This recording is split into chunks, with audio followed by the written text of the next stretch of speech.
Hi everyone. In one of my previous videos of many months back, there was a body merge, soul merge related video I made regarding twin flames, which is a unique experience only twin flames can experience. But that similar energetic experience can be also experienced when someone is doing energy healing and someone is doing energy manipulation with a person as well. Someone asked, like, after body merge, soul merge, what is the next thing?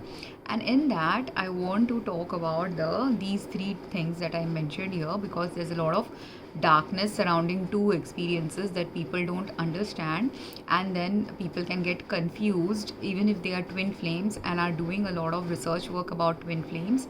They can get confused about who is their real twin flame, and that confusion can arise because while you can feel extremely attracted to your twin flame and have a body mode soul merge experience with your twin flame, someone who wants to energetically manipulate you and break the spiritual laws surrounding energy, those people can also end up doing something which in Hindi you call kala jadoo or voodoo, or any other many dark spiritual practices are also there in the world.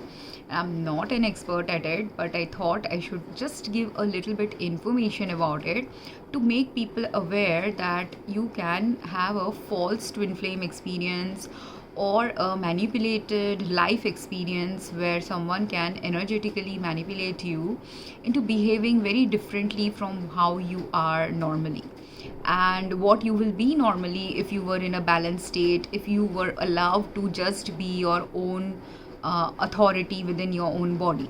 But when some people are meant to be empathetic people, some people are meant to be people who are meant to work with a lot of people, so they have to understand a lot of people's perspectives, and because of that reason they could have some higher purpose to going through a spiritual manipulation or going through a phase where they will get confused as a twin flame, that they will think someone else is their twin flame because they might be experiencing some phantom body merge related experiences. And I feel that is something I faced. It is a phantom experience, it is an experience where someone is faking to be my twin flame, it is an experience where someone or a multiple groups of people were simultaneously attacking my body and spirit. So these things, and I still don't know how to work on it. So the things that I don't know how to work on, and that is not my part of the twin flame process at all to work on, those are the things I have just released to God, that because of mistaken perceptions, because people who do these kind of work are very much in a darkness that only God can resolve. It's the kind of darkness some of us didn't even come here to resolve. But in the twin flame journey, you will also get waylaid and distracted by wrongful experiences that weren't meant to be for you. Like, you will come, like how the cross is there in the back. God wanted me to focus on that because you can come at a crossroads in life where you have four places you could you already came from one particular place, and you have now three other paths that you could possibly take at that crossroad, or you can go back, and at that time you will be confused and led into real confusion, because what can happen is you could have a repeat mirroring of some past experiences as well as something new that could be coming up for you and leading to confusion. Meaning, how do I explain it? Like in twin flame journey, because this is a message about twin flames. In twin flames, before you meet your twin flame, or you might have met your twin flame and didn't know that was your twin flame, and then you went on your separate life paths because you didn't know you were twin flames. You were not supposed to know you were twin flames. You were just supposed to meet each other, and maybe trigger each other, maybe inspire each other, some energy exchange, or whatever is your purpose of meeting at that point of time. Some purpose would be activated at that time, and then you will go in your separate paths. That can happen to some twin flames. For some twin flames, you may be married to your twin flame for many years without being activated by them into the twin flame journey, but you would be subtly doing your twin flame work while you are a joint couple. For others, it could be that they have to go through a lot of life challenges for a while and they will be completely unaware they are twin flames, but in their 40s or 50s they might awaken to the fact that they are twin flame. And that at that time you will also realize that for 20-30 years of your adult life you were, or the entirety of your life, you were possibly in the twin flame journey without realizing that you were on the twin flame journey. Your awakening about the journey is happening later on in life.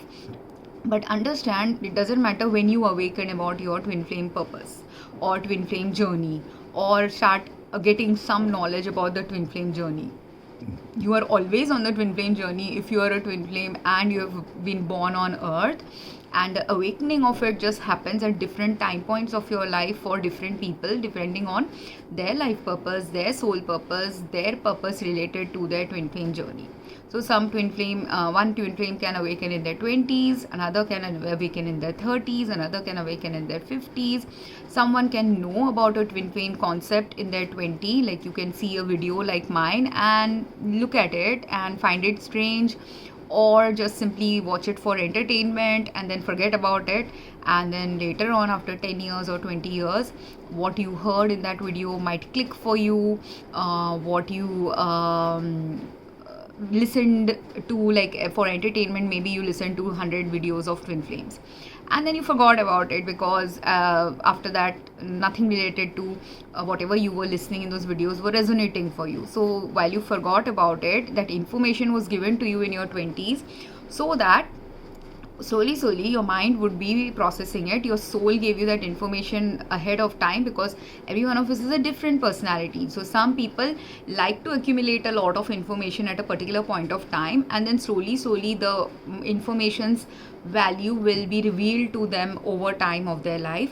For another person, bits and pieces of the information will be unfolding for them, and then eventually and if you are let's say this is happening to two twin flames, twin flame A and his counterpart twin flame B, then twin flame A might have got all the information about twin flames when he was 20 to 25 years of age, and he got many information every year or every month. He got some information about twin flames, but he found it funny, or he found it ridiculous, or he didn't resonate with it, or he found some of it very resonating but he couldn't understand what it means conceptually. He was not mature to understand anything related to it, so he forgot about the whole thing.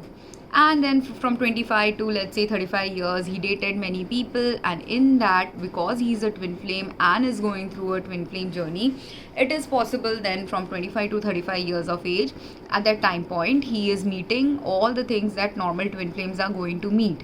He will have karmics in his life, and karmic means people with whom you have some karma. So that karmics, some of the karmics with whom you have some karma will be your colleagues, will be your family, will be your friends you knew from childhood, will be the new friends you make in life while you are working or growing up in life, will be the new people you date. They all will be your karmics. So most of the time people focus on karmics being the partner that someone is dating, but karmic can be a partner someone is dating, but karmic can be their parent, karmic can be their grandparent, karmic can be their friend, karmic can be their job. All of these can end up becoming a karmic soul experience for a twin flame. So that from 25 to 35 he might have been while from 0 to 25 years also he might have had some karmic related experiences. But you are again, when you are younger in age, at that time it's all a very immature thing. It's just you're just experiencing life at a experiential and learning level. You're not experiencing it at a doing level or self-realization level or developing yourself level. So that developing yourself level starts from 25 to 35 for some of us, 25 to 40 for some of us. So during that phase, let's say the male twin flame A, he is experiencing now karmic experiences where he's dating someone, and after dating he realizes why it is not working for him, or he dated someone really toxic and immediately the relationship broke after a few months, or he dated someone who was completely incompatible and the relationship broke within 1 year. Then he wanted to marry someone, but family interference happens and that marriage doesn't happen.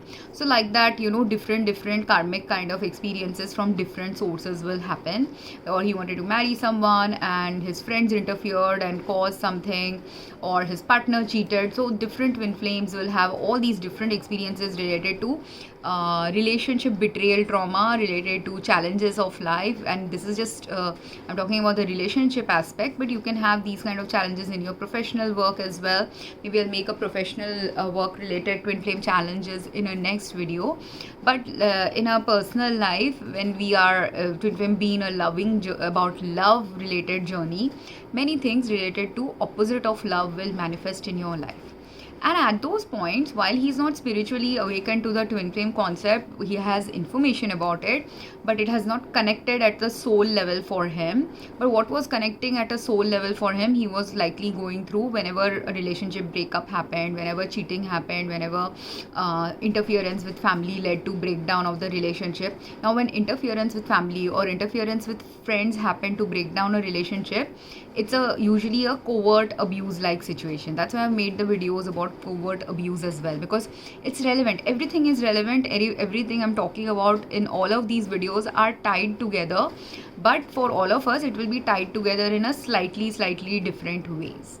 And that's why only when you want someone to guide you, want someone to help you, while these videos give you a framework of what I can help you with or help guide you with, or at least take you towards a teacher who might know these concepts a little bit more better than me, because I do also listen to other teachers on a twin flame journey to get my own insights from them. So if I find a teacher who's really good, or I really like the information they are providing, or the information they are providing is the information that you will understand, while what I'm saying may not be something you will at that point of time understand, you might need some more work at the level that someone else is working.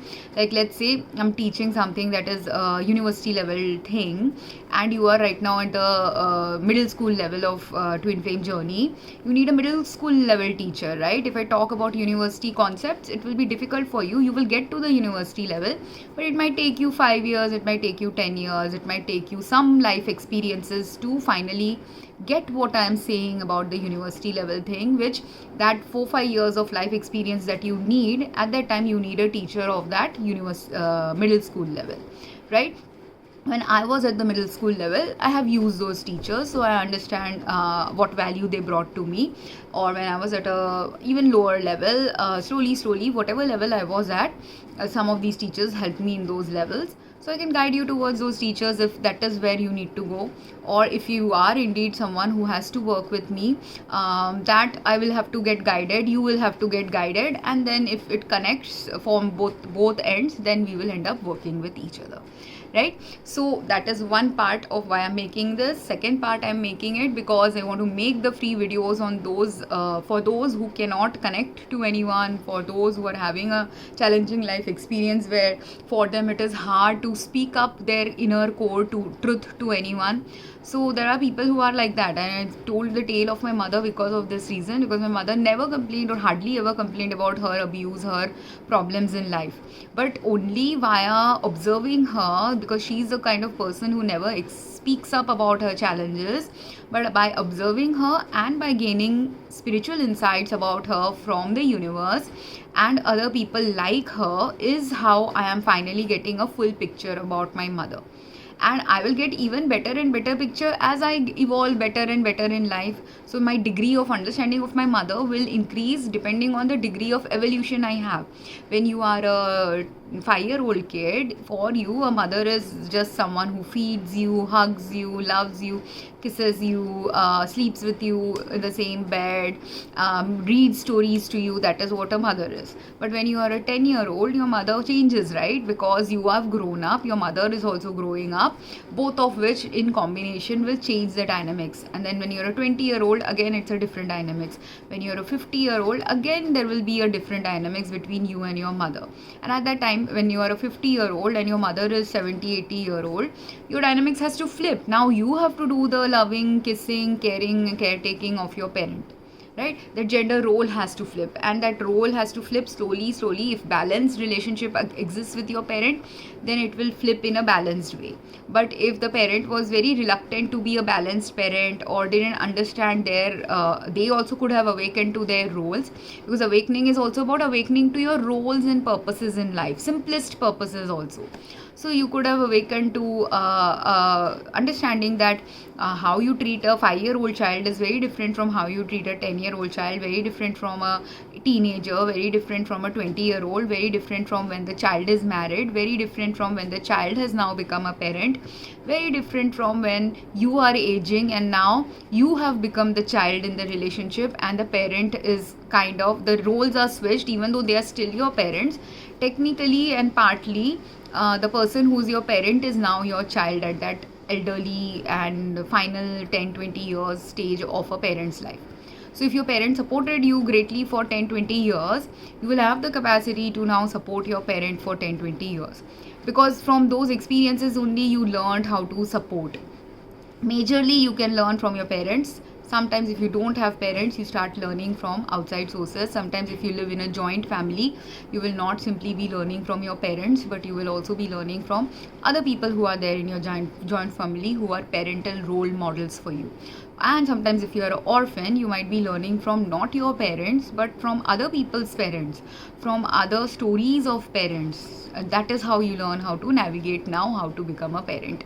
And if you were orphan, like, what will be your orphan's purpose? Orphan's purpose could be that you were an orphan maybe because of unfortunate circumstances. So it is possible that in your 40s or 50s or 30s, you decide to go and search for your parents, and you find your parents, biological parents, and if there is a reason for you to find them, you will find them. If there is a purpose for you to connect with them, you might connect with them. And even if the parent never took care of you as a child, if there is a way to connect with them in their 50s while you are 30, maybe you connected with your parents, and you know, all the love that the parent couldn't have given you or didn't give you when you were younger, because the parent maybe didn't even know that you were born. Because there are many orphans don't know this. Their parents could have biological parents could have been drugged, like Giselle Pelicot, could have had sex where they don't remember they had sex with someone because they didn't remember they had sex with anyone, or they were experimented on by someone who implanted some fertilized egg in their body, causing them to become pregnant, but they didn't know that they were pregnant. And after that, if someone raped them while drugging, if someone did an experiment and made them pregnant, and they didn't know they were pregnant because of whatever other factors going on, because there are women who can be pregnant without knowing they are pregnant. They could have periods continuously during their pregnancy too. So because of this reason, those certain exceptional group of women don't realize they are pregnant. Or a woman could have been pregnant while they were in their 40s and they thought they are hitting menopause, and they have hit menopause, but when in fact it was not menopause, it was pregnancy happening with them. But because they were in the range of menopause, they thought that it was menopause. And then because they didn't know, and they didn't know because they were drugged while having sex, or they weren't drugged but they just didn't know, but when the baby was born they were drugged by someone, then also you will not have any evidence of the birth.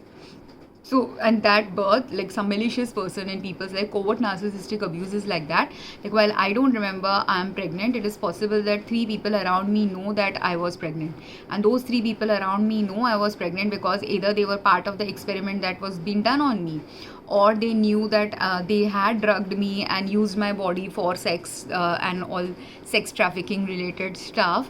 They've used my body. I don't even know my body was being used, but because I was drugged, I'm sleepy like Jill Pelicot.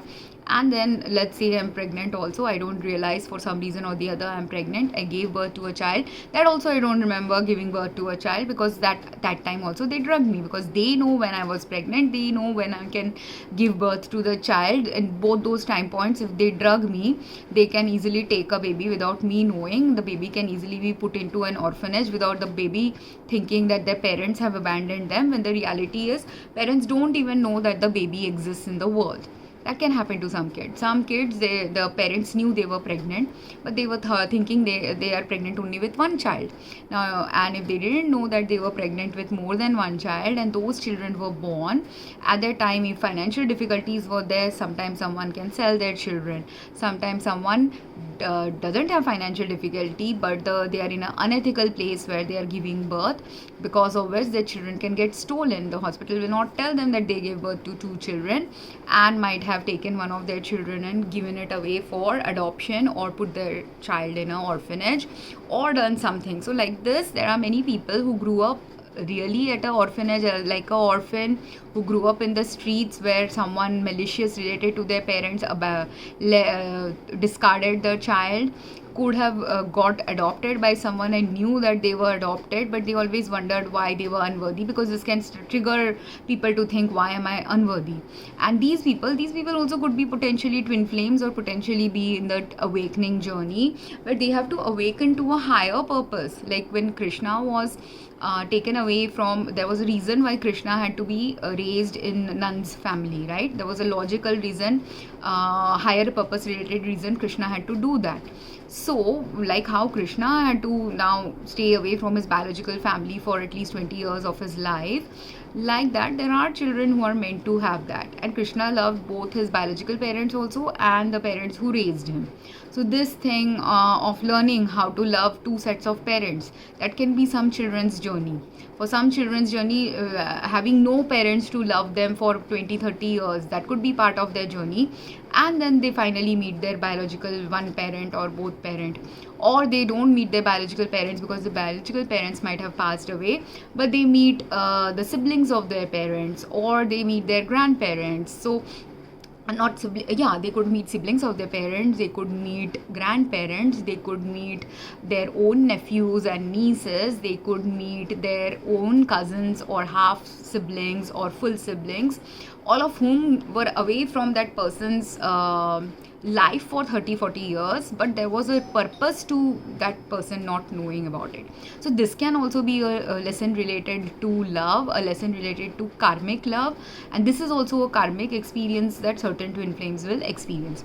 And while you are going through all these experiences, so the person who's an orphan child or was adopted somewhere, that person is experiencing the aspects of twin flame, aspects related to love and understanding love at a different angle, because their life was meant to be slightly different, because every twin flame has some different purpose. Everyone has some common purposes, and also every one of us has some slightly different purposes as well. That's why we have 8 billion people on earth. So if each of us will have the common purpose, whenever we have a common purpose, we are jointly meant to collaborate and work together towards that purpose. Wherever we have some individual specific purposes, those are the places where individually every person who is an orphan, individually everyone who is a twin flame, individually everyone who is experiencing some challenging love related circumstance and karma in their life, they have to go through that individual experience on their own. And while technically meaning on your own, you're doing it when you're feeling unsupported, or there are many people who are not understanding your viewpoint or understanding what you are going through, leading you to have a dark experience, which is why I made the video about Blake Lively. It is a controversial video. I do want to expand more on that video as well, and I will do that later. But first, sit with the information I've given in that video, because most people will not agree with what I have said in that video, or there are going to be evidences that will show the contrary of what I'm saying in that video. But despite that, there is some core truth in that video that needs to be understood about covert narcissism, covert abuse, covert manipulation happening, and I've only given a brief glimpse of the workplace related covert narcissism's possibility, or covert abuse or manipulation that might have happened with her in a very brief way. And I'm not saying, though I have defended her, I'm also saying I understand that she has some things that she needs to improve in her life also, which is part of her journey of ascension and awakening, to do some inner self-reflection and changes from her end she has to do. But there are too many people already saying what she needs to change, or how rude she is, or whatever. All the flaws have already been discussed about her. and those flaws are possibly true partly about her, but there are also many places people are ascribing something to her that she isn't. And that is the place where I want to talk about it, because she's also in the awakening journey like all of us. If not she's the awakening journey, she's a karmic lesson also for all of us. Like anyone who is a fan of an actor, actress, or anyone you are a fan of, like an author or a director or a sports person or a politician, we all can be fans of certain very famous and popular people in the world. And then like they have some fans, they could also have detractors also in great numbers as well. And usually the detractors of a popular person or a famous person remains hidden, because the detractors, very few, rarely the detractors are really pissed off like how they are pissed off with Blake Lively right now. They are now assaulting her, no, like attacking her online and social media, and also possibly in the court, right? So but while she's been attacked, God always wants some fairness and balance to occur in people's lives, and there are multiple reasons for fairness and balance to occur. She's a mother who's going to be responsible and is responsible for 4 kids in her life, and she's also a very unsupported wife. That's why I told this. And this unsupported wife journey that Blake Lively is experiencing, which is completely playing out very subtly in the media, people don't understand. And that the part that people don't understand, that is the part I want people to understand now about certain women, because it's necessary if you want a better future, if you want better future with children having good well-knit family lives with their parents. If we want children, even if they had a broken family with their parents, but later on in their 20s 30s, if they want to heal their journey with their parents, they have to understand these concepts a little bit deeper. Then only you cannot, without understanding, you can't heal what you don't understand. And also there are certain places where how much ever you try to understand, you have to sometimes let go, and those places also I will discuss possibly in another video. But basically when you are going through ascension, awakening, twin flame journey, these are kind of the karmic life lessons, soul experiences, difficult challenge filled experiences, darkness related experiences that all of us will be experiencing at some point of time or other. And like while I don't know Blake Lively, I know that if constantly she's been attacked like this, she's most likely been getting into a very isolated phase of life, where and which is what happened to my mother. My mother was not directly attacked at all. Because why was my mother not directly attacked? Because my mother was a very quiet person. She never expressed only what is going on with her. Now when 2 women are there, they might be at the core self or in some ways very similar to each other, but if one person doesn't even talk about their problems to anyone, no one knows her problems, right?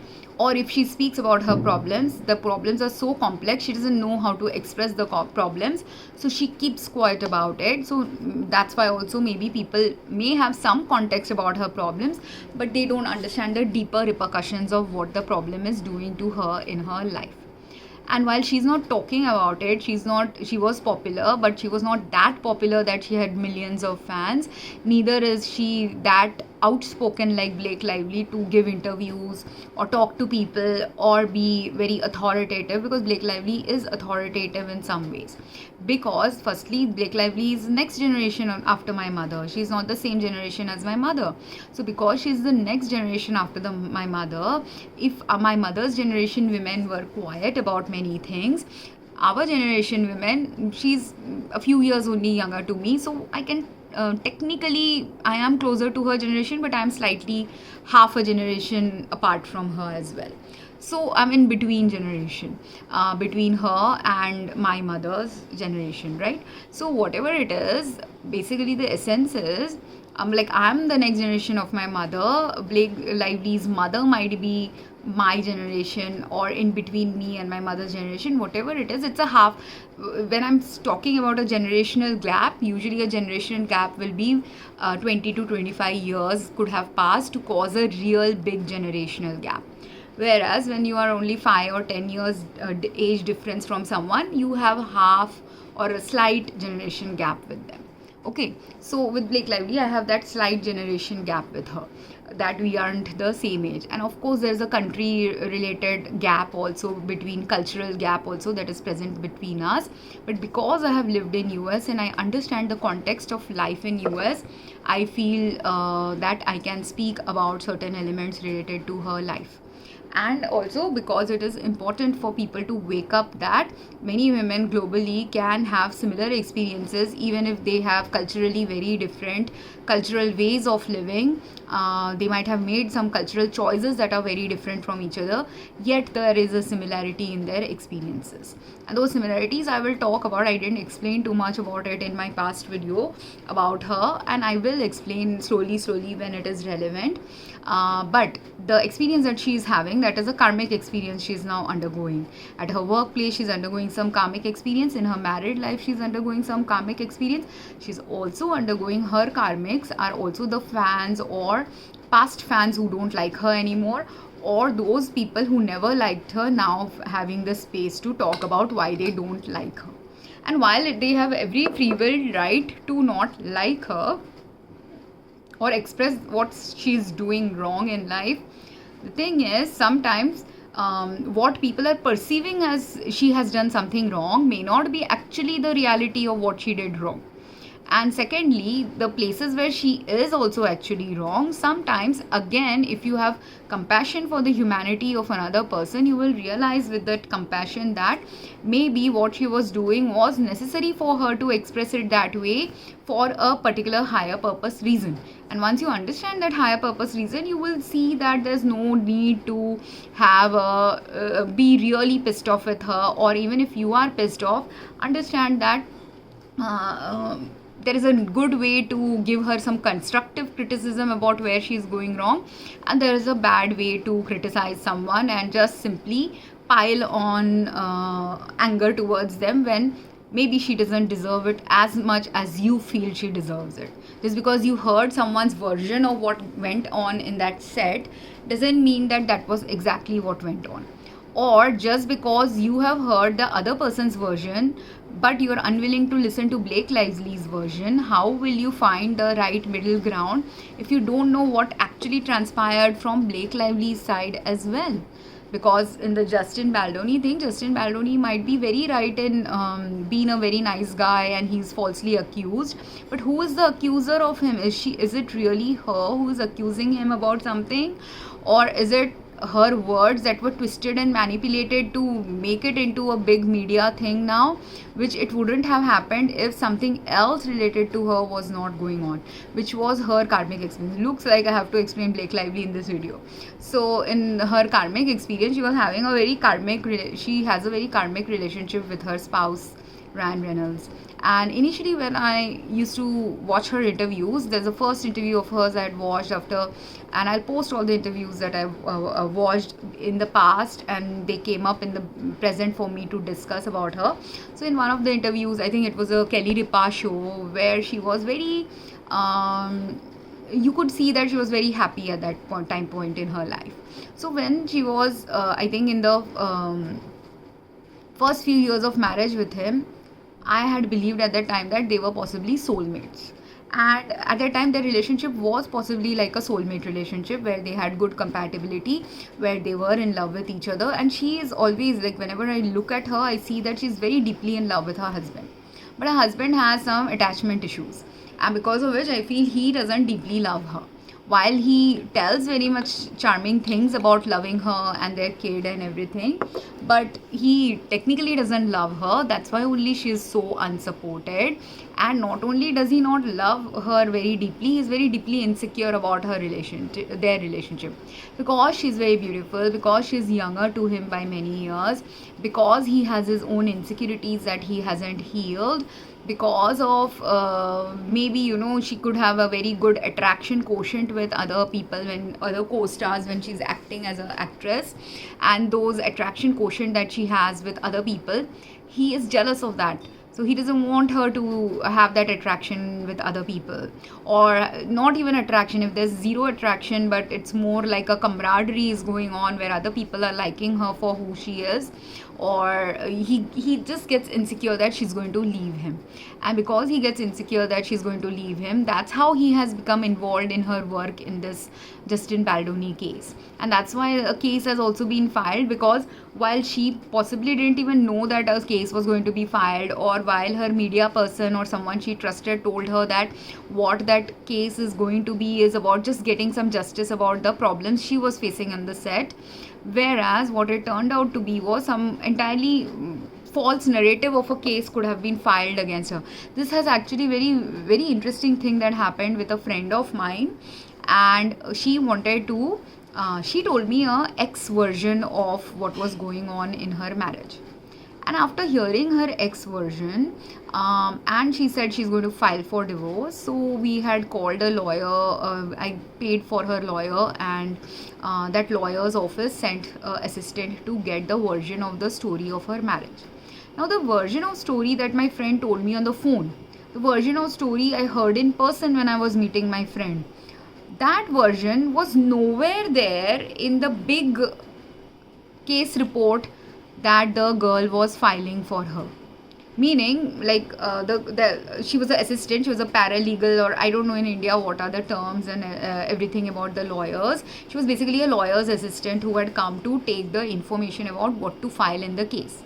And in that case, I don't know, I don't want to discuss her case, but let's say she has a very good case of domestic abuse. But her domestic abuse case is that in-laws took a lot of money from her parents, right?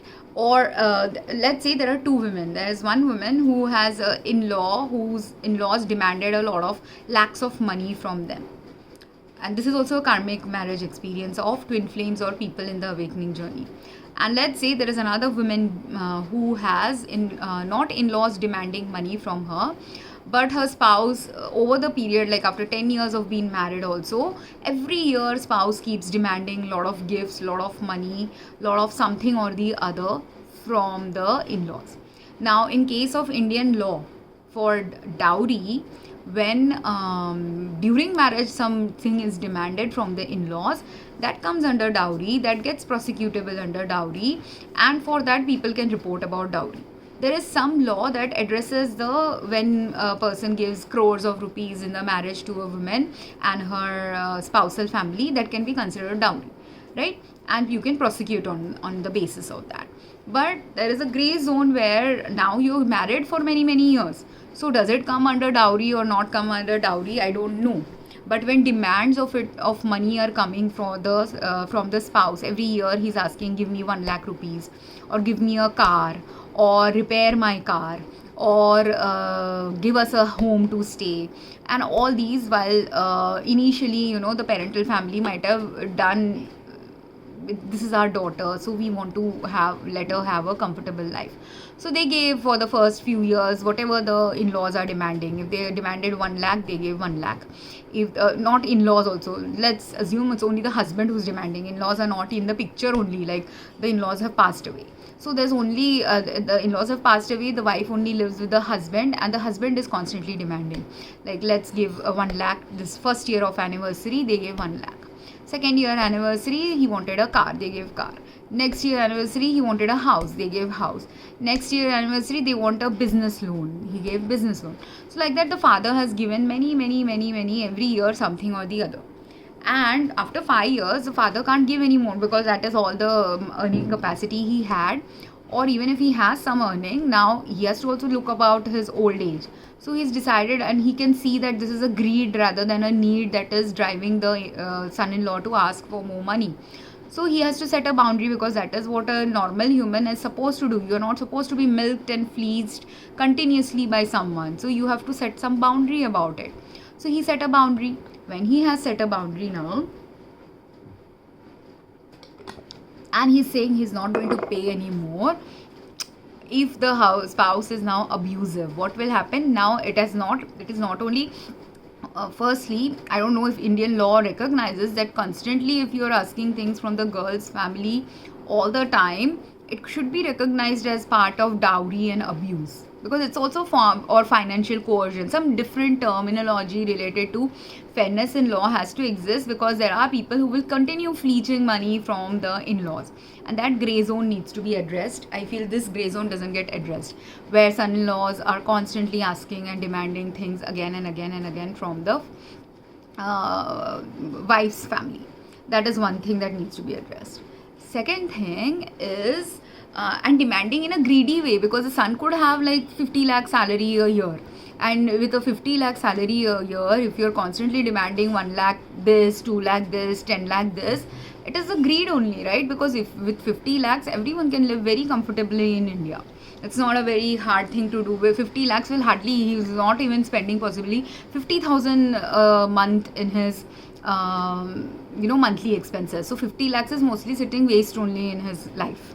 So there are many people like that. They will earn a lot, they'll accumulate a lot, they'll keep demanding a lot, but their money is just accumulating somewhere. It is never getting utilized in a way it could be utilized, or the potential it has to be utilized effectively for bringing a better quality life for all of us. That potential gets lost when someone just keeps accumulating but not knowing how to appropriately use that money. And it either will keep accumulating, or they will have a child who will be like a very drug addict like child who will while away the parents' money eventually, or they will have something or the other, like karmically. Then that is how karma plays out for God to eventually balance some scales related to what is going on. And how God will balance the scale is dependent on God. But in these karmic experiences, like when one woman, so this woman who after 5 years of being constantly her parents giving money, if after that the parents said no, they're not going to give any money, or they're only going to give bare minimum, like whatever is sufficient for them to spend, but not do overspending or not do any vice related spendings or frivolous spendings, all these to control that, and all because they are bleeding money, they don't want that. When they start setting boundaries at that time, if the husband is egotistical, husband is greedy, husband has other challenges, mental illnesses, social illnesses, they can now start abusing the wife sexually, physically, psychologically, and in other ways. Or they were already doing it, but the wife being, when you are new in marriage, many people first you may not understand if it is covert abuse, you may not understand it in the beginning years of marriage.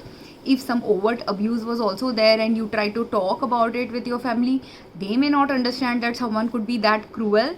Or if they told also about it, people are understanding also it is cruel marriage, but there's shame related to divorce could be so high in certain cultures. They don't want you to get divorced, even if they know that you are having a cruel life. And they are thinking if you are having a cruel life, they just by giving money, they will fix the problem. But now after 5-10 years also, that problem is not getting fixed. So at that time now, when and the abuse is escalating, because if you get away with letting someone get away with something nasty, most times if they don't have a balanced personality, they will continue getting away with doing the bad thing that they were getting away doing. And all of these are karmic experiences of all of us in the awakening. Now it's a karmic experience for the father-in-law, like for the girl's father also. It is a karmic experience for the girl also. It's the karmic experience for the boy also. If there are in-laws involved, like sister-in-law, brother-in-law, brothers, other siblings, or other society who is understanding that abuse is happening, it's a karmic experience for multiple people. And then if there are gray zones where you're not able to prove who is the abuser, where both of them have become abusive, or where something else is happening, all of these slowly you have to work through as a twin flame as well. So you could be a twin flame who has had a very bad karmic experience of domestic abuse going on with you.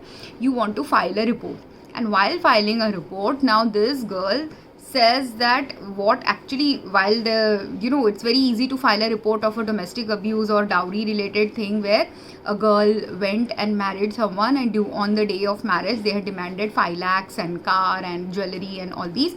On the day of marriage itself they had demanded all this, or before the marriage happened they had demanded all this. And for that the law is very crystal clear. Whereas that same 5 lakh, if given over a period of 5 years, the law may not be crystal clear. So for a person who is an unethical lawyer, while the reality is the money was demanded over a period of many years, that unethical person wrote a whole report where they are saying that the money was demanded in the first year of the marriage only.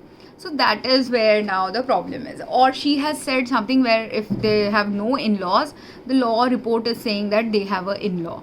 Or she said something else, and like that, the whole report of what was actually going on with her was very different from what was written by the assistant about her. Then one day my friend was like, this is not what happened, we need to edit it. So we started editing the whole information, but I couldn't finish it. At that time I was very sick. I tried to help her, and then she changed her mind also about the divorce. So eventually that divorce didn't even go through, or as far as I know, it didn't go through. But what happened was, whatever she was wanting to file or whatever she said, something opposite was only completely was getting written by the lawyer. So this could have happened to Blake Lively, and I think I had this particular experience with this friend possibly because of this reason. And I have also had experiences with my mother where I knew, like when I was growing up, I didn't know that the narrative that was being told about her was a false narrative. But after 10 years, 20 years of growing up as an adult with adult experiences, then slowly I understood where covert abuse was happening, where lies were being told, where the narrative that was being told about my mother was opposite of what was actually happening with her in many ways. Or it was only giving a partial picture of, like, every one of us is flawed, right? So when we are flawed, we may have, like, if I have a flaw that causes me for 5% or 10% of the times in my life to be very incompetent or angry, or you know how Blake Lively has been called, like she's very rude to people and she needs a reality check and blah blah blah. Like she's not getting liked because she's very sarcastic sometimes, or she calls people out sometimes. So all of these things are not being liked by people about her, right? So that they are assuming makes her abusive, or assuming that she is the one who is harassing people and things like that, when whatever is actually happening is very different from what people are perceiving is happening.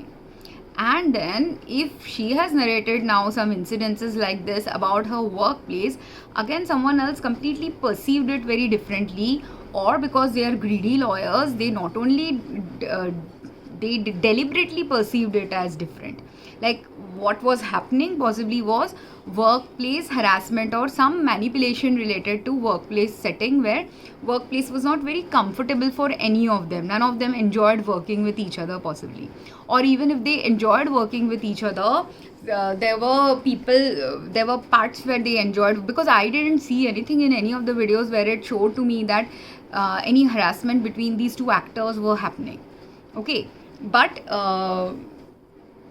possibly it happened because, you know, it's a long, when a shooting is happening, a shooting can be for a long period of time.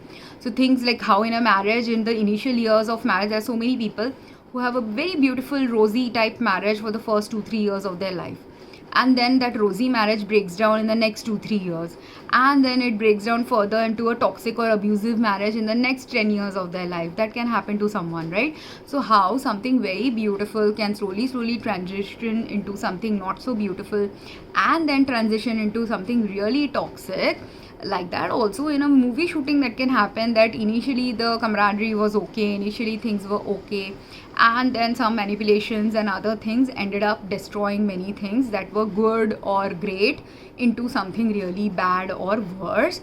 And then while filing a case about it, and she possibly didn't even want to file a case possibly, but someone manipulated her into filing a case, or she wanted to file a case about, like how my friend wanted to file a case about domestic abuse. Like for her, what is the most critical problem she needs to file? She actually, if a woman has dowry also involved in her problem zone, plus beatings also involved in her marriage, and now at the later or verbal abuse and beating and other problems now at the later stage of her marriage, filing the dowry case would have been important when in the first year of the marriage, or in the first 2 years of the marriage, when a lot of money was getting demanded. At that point, if she had filed a dowry, that is a relevant filing. But now after 8-10 years of marriage, if she's filing a case where instead of domestic abuse or other currently relevant problems, the case is focusing on the past problems, what is happening is you're distracting yourself from the main issue right now. Main issue is she's getting beaten. Like if someone is getting beaten and their health is in danger, at that time first you need to file that case related to you getting beaten, your health being in danger. You forget about the dowry related thing, you file that dowry related thing later on, right? That is what you should do, because your health is in danger. So first you have to prioritize what you need to file, right? Or what is the actual important issue right now, relevant issue right now, you have to file on that.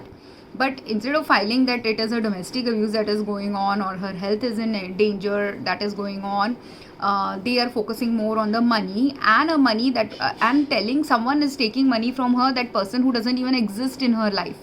So then it becomes a completely false case. And now if my friend didn't pay attention and see that what was written by this assistant was completely wrong, this is not what she narrated to that assistant, if me and my friend then didn't start editing that document to correct it into a right format of what actually my friends wants to convey, and understand, when you are harassed, when you are oppressed, when you are going through some challenges in life, your narration of incidences will be very haphazard. It will not be very in 2012 I did this, in 2013 this happened, in 2014 this happened. You don't talk like that. While the lawyer may have to file like that, the patient, the person who's filing, who's narrating what happened to them, they might be telling one day 2015 this happened with me, 2024 this happened with me, 2018 this happened with me. So their order of telling the tales of their domestic abuse or domestic violence will be very haphazard and random. So you need actually a person with very good listening skills, perception skills, understanding skills, to first get a clear picture of what was going on in the marriage. If this girl only heard money was demanded and that's all she heard and she wrote down, and yeah, it is possible that the victim is focusing more on the money because the victim might be a little greedier, or it is possible that the money got focused by her boss because the boss is greedy. Whatever it is, in all of these now, do you see how many stakeholders were involved? The assistant took a note about something where she could have misheard things. An assistant could have written up something where her boss made her write something completely different from what has actually happened. The woman also could be focusing more on getting money back from the husband who has taken lakhs of money from her family, rather than focusing on the fact that right now her life is in danger if her husband is repeatedly attacking her, right? Because she's lost, and when you're abused, your practical ability to discern danger also can go away. Your ability to prioritize what is the real priority in escaping right now, or what she needs to do first to end this whatever is going on in her life in the right way. The right path will be very confusing for a domestic abused victim, traumatized victim, a victim with complex trauma or complex challenges in their life. So, and this friend, she was getting hit by her spouse. Is Blake Lively getting hit by someone physically? No. But she's also experiencing some emotional hits. She's also experiencing some real life practical challenges related hits. And because of which only she's frazzled, because of which only she's having a karmic experience. And like that, like either Blake Lively or any of the women I'm talking about here in this video, real women or just example that I gave, understand that all of these are karmic experiences twin flames can experience in their life. And at that time, why has God created the soul merge and body merge experience? Now I'm getting back to soul merge and body merge. You will have karmic experiences like this, where if my friend is asking for help from the lawyer has messed up her filing, the assistant has messed up the filing, she's having some financial challenges, possibly she's not able to process that first she needs to leave the marriage and stay away from the husband to not get hit by him continuously, and she keeps leaving him, but she keeps going back to him again.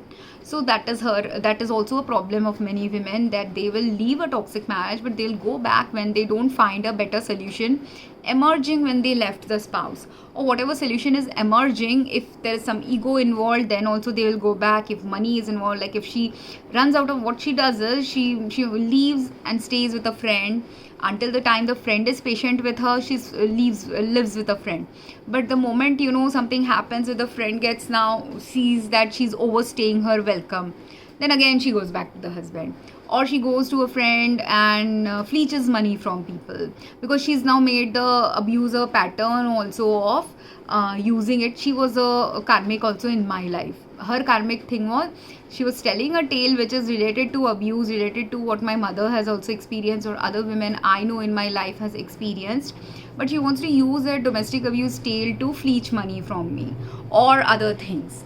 So there are many people like that. You will have these kind of very twisted experiences from people if you are a very direct soul, and Blake Lively is actually a very direct soul. So that's why only those who are now not understanding her understand the value that she's at least directly calling out people when she's upset with people. She's not waiting and manipulative. That the two videos that I watched recently was, one was a Seth Meyer related video where she got upset that he's trying to make fun of her baby bump, and she was going to be snarky with him, but she wasn't snarky with him eventually, and she said that I'll let you pass because Seth Meyer has been maybe a apologetic person, and the way he spoke to her calmed her down, and because it calmed her down, or she realized that, you know, whatever she realized, she ended up not being very rude to him, even though she was feeling a little challenged by being teased about her pregnancy. And Blake Lively possibly likes her body, or possibly understands that when she's pregnant now her body is changing, and her husband Ryan Reynolds is always making fun of people, right? He's a very jokester type personality.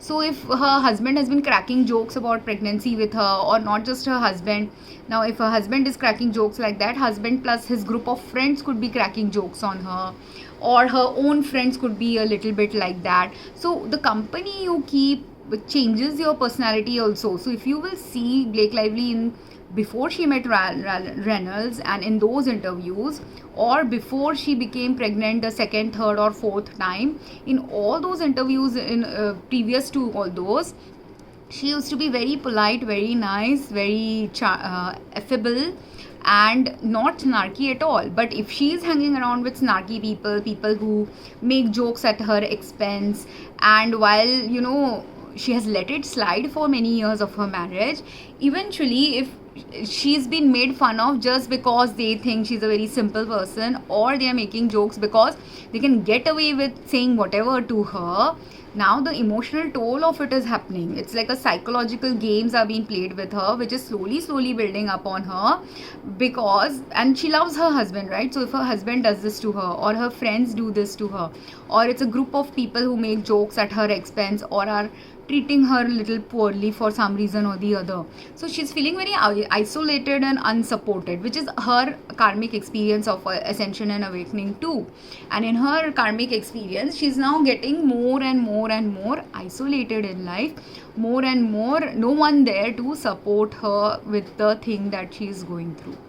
And that's why only God creates a twin flame body merge, soul merge issue, so that when your twin flame awakens to the journey, and it could happen at any other time point of life, but after the twin flame has awakened to what Blake was going through, and feels now what she was feeling, because that is what the purpose of soul merge body merge is. Like now she's feeling attacked, she's challenged, because she feels attacked or challenged or unsupported or unloved, or all of them at the same time.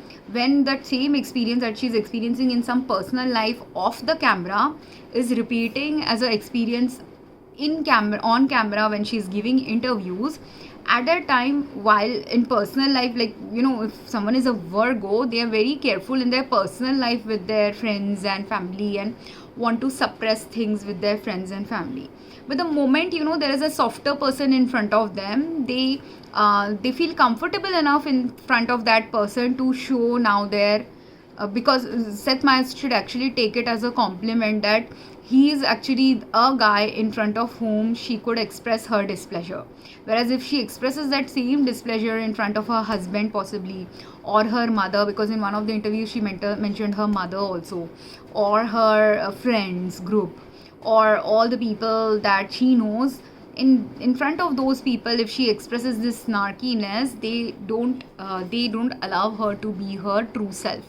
So there are, because we all have bad days, so there are days when we will be cranky, there are days when we will be sarcastic, there are days when we will have really darkness filled experiences, there are days when we could be feeling lost about our body type. Like, she's such a gorgeous woman, but that day during pregnancy she was possibly not feeling gorgeous at all, so that's why she was sensitive about it. And Satma's understood it slightly, so he let it, he was nice to her, so she was not as rude to him in that interview. But there was another interview with a younger guy. Now that guy is much younger than her, I think, in that interview. So, but because the guy is much younger, that guy is possibly 10 years younger or 15 years younger to her. Those 20-year-olds are usually very callous sometimes in their social interactions with people.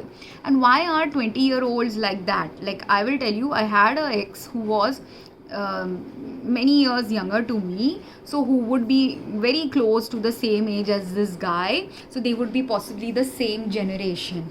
And as a result, if not the same generation, that guy, the person I dated, was maybe 3-4 years older to this guy, but they had very similar styles of speaking.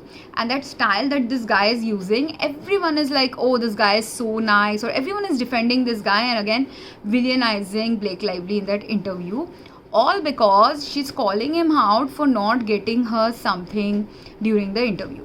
And why is she doing that? Because she's pregnant. Secondly, she's likely craving something. Thirdly, this guy had promised her to get something. Fourthly, she's possibly also had other friends or spouse or parents or other people in her life who promise her to get something when she's feeling hungry or needing something, or her own assistant possibly, but they are not giving her what she needs. Like, if you are a pregnant woman, you can have hunger cravings many a times, right? And have you seen all those joking videos about pregnancies where people make these realistic joking videos as well as real life experiences of their spouses, where there is someone who's going and buying like 10 meals for their wife one day, or 4 or 5 pregnancy runs they have made for their wife. They've gone to the store, bought a burger in the morning, pizza in the afternoon, snack time, fruits and snacks in the 4 o'clock time, then at 5 o'clock again, every 1 or 2 hours they're going and getting something or the other for the spouse. And while it is a joke, it seems like a joke, or they're playing it off as a joke, it is a taxing thing. Imagine what the husband is doing when he has to constantly go and get it for her. But imagine the plight of a wife when she's really hungry. She's hungry for 2 people and there's nothing in the home, or she's too tired, her body is aching to make something for herself.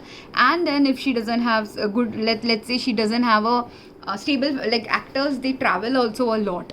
I don't know whether Blake has a very stable country home or a stable home in one city where they get to sit and relax as a family. If she doesn't have that kind of a life and she's always on the go from one set to the other and not having a stable place to go and settle, or even if they have a home where they go, every 6 months after shooting, they go and rest there and relax there in their home. But if she has not set up a staff who will help her relax, or doesn't have whoever she had at the staff previously is not present, and then she has possibly a mother I feel her mother is unsupportive as well, or not as supportive as the level at which she needs the support.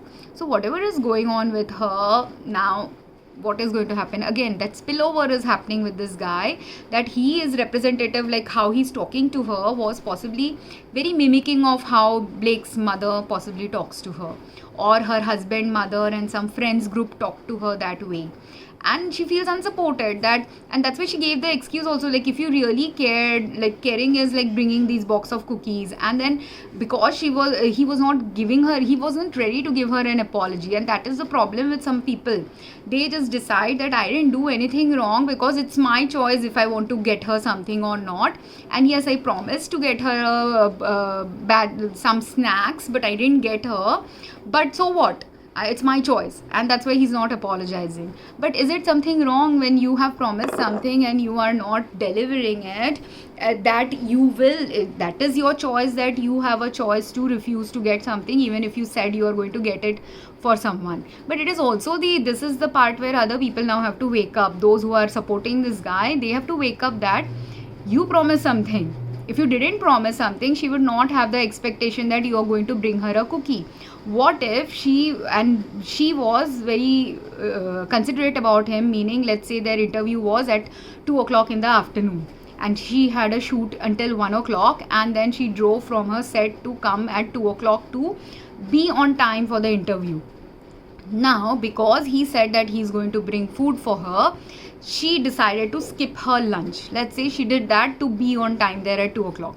So she made that considerate effort for him to be there on time, or she could have refused to come to this set at all completely because maybe she was having a bad day from pregnancy pains, from a long shoot, from a difficult shoot, from she's feeling hungry. But despite all of these, she abandoned herself. She didn't take care of herself. She wanted to be on time for this guy because of her professionalism or whatever reasons.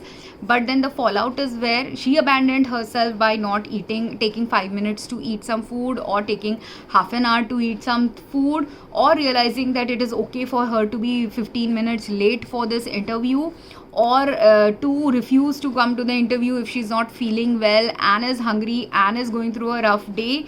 All of these she could have also made choices. So see how many choices she could have made. She could have come in little later. She could have come in not given the interview at all. She could have decided the moment she sat on the chair. Also, some of these interview chairs, if you see, they are not designed for pregnant women. So they are very uncomfortable chairs. So she could have been very uncomfortable sitting in that chair along with a pregnant belly, because they are usually interviewing guys. They are usually guys who have a more fitter muscular structure. So these chairs, you will see, most of them are designed for guys. They're not designed for women. They're also not designed for pregnant women. They're also not designed for period laced women. So now if she's hungry as a pregnant woman, if she made all these calls of consideration towards this guy to be on time for the interview, to let go of her hunger pains, to let go of her body aches and pains, to let go of her bad day, to do all these things for this guy, but he can't even offer a simple, because he's a younger guy, he doesn't have complete idea about what women do when they make these sacrifices. Because this is the type of relationship I had with one of my karmic soulmates. So because he was like that, like I will make 10 concessions for him to ensure that we have one quality experience, but for him making even one simple concession for one quality experience was not possible. And for him, the experience that was quality for me was not even worth considering as a quality experience at all. So which is where it is a problem, because she is hungry. He has to realize he's going to interview a pregnant woman. So if he had indeed brought a good set of cookies or something, and that's why only she asked him, like, what does your mother cook you? She wanted to remind him, like, your mother makes you some good things for you, right? So if your mother makes some good dishes for you, your favorite dishes when you're hungry, or she, whatever it is, she asked him that question to get him to awaken to the fact that why it is necessary for him to apologize to her, why it is necessary for him to. And you know, if Blake was really rude, I was like so pissed off when I saw that interview at the guy like Blake, and if I was in place of Blake Lively, I would have walked out of that place. Because it's my also call, I feel like, unless there is a contract there that I'm contractually obligated to be in a place, even if I was contractually obligated, I will walk out. Why? Because I also am a human, because humanity should not take over, being human should be more important than a contract.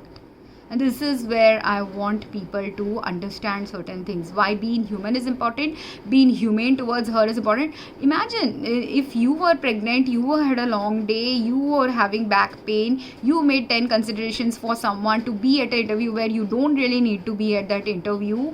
Or if you were meant to be at that interview, there are so many actors, and haven't you seen so many actors and actresses who end up turning up late for interviews? They make someone wait for 1 hour, 2 hours, 3 hours. She could have been that inconsiderate. So while she is not being inconsiderate, but if everyone around you, when someone is not being inconsiderate, when someone is very thoughtful, those people also suffer more. That's why I said, when I said in that previous video about Blake Lively, that certain personality types suffer more because they use a lot of emotions, a lot of energy. They abandon their own needs sometimes in favor of making life comfortable for someone else. But when they are abandoning their own needs to make it comfortable for someone else, and that someone else is not equally reciprocative, because life needs interchangeable reciprocative communication from each other, interconnected consideration filled things with each other. So while she's been considerate, if he's not been considerate, it's very natural for her to be upset. And woman or any person in that scenario should be allowed to feel upset about it. You should stand your boundaries, you should stand your ground. And she made the rules very clear. Next time you want to interview me, I want you to bring this for me. Now if he doesn't live up to that, next time if she gets interviewed by this guy, she should walk out, because she has given a very clear boundary that she already had given a clear boundary that I need some food. He violated that boundary thinking it is a free will thing, but it was not a free will thing, it was a necessary thing for that day. Like imagine now, and if Blake continuously keeps ignoring herself and keeps pleasing other people, this place where people are vilifying her, let them vilify her in the comments. But for any woman who's going through this interaction like phase with any boyfriend or partner or sister or brother, when you are pregnant, when you need care, instead of seeing who needs care, if your focus is always going on the toxic person, because this guy was toxic, and if this guy was her boyfriend, he is a toxic boyfriend you should stay away from. Like if you are pregnant and your boyfriend or your husband tells you I'm going to bring you a bunch of cookies and doesn't bring it to you, or tells you that I'm going shopping to go and get some groceries for us, and then when he comes back home there is no grocery, you're already in pain, you're already for 3-4 hours you have been in pain, and you asked only the bare, because most women do this, many women like Blake, I am also a woman like her.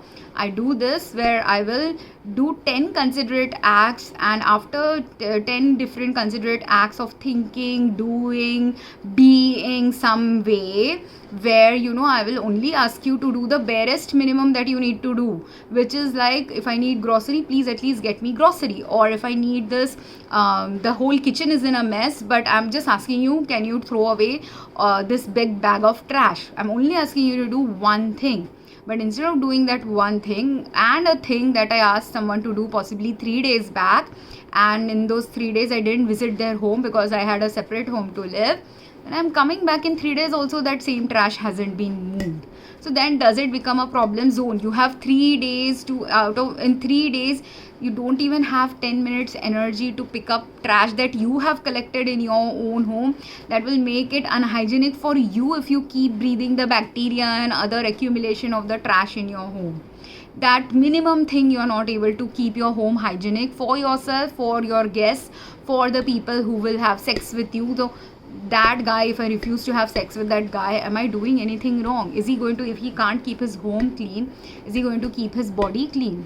If he can't keep his body clean, home clean, his mind was also not clean, his mind was constantly filled with garbage, then that garbage related energy of that person will come to me. If I end up having sex with that person, then I will have a garbage filled now mind, a garbage filled energy, bacteria filled body, if he is not taking good hygienic care of his body.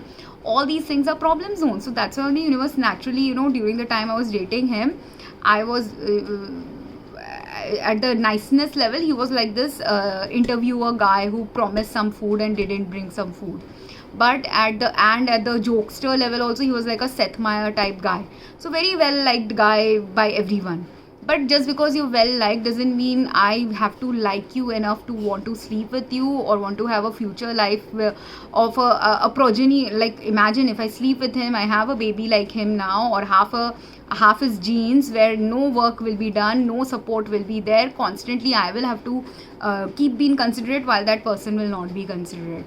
So is that a problem zone? All these future things are possible with someone when I sleep with someone, right? Is it a random thing I'm saying?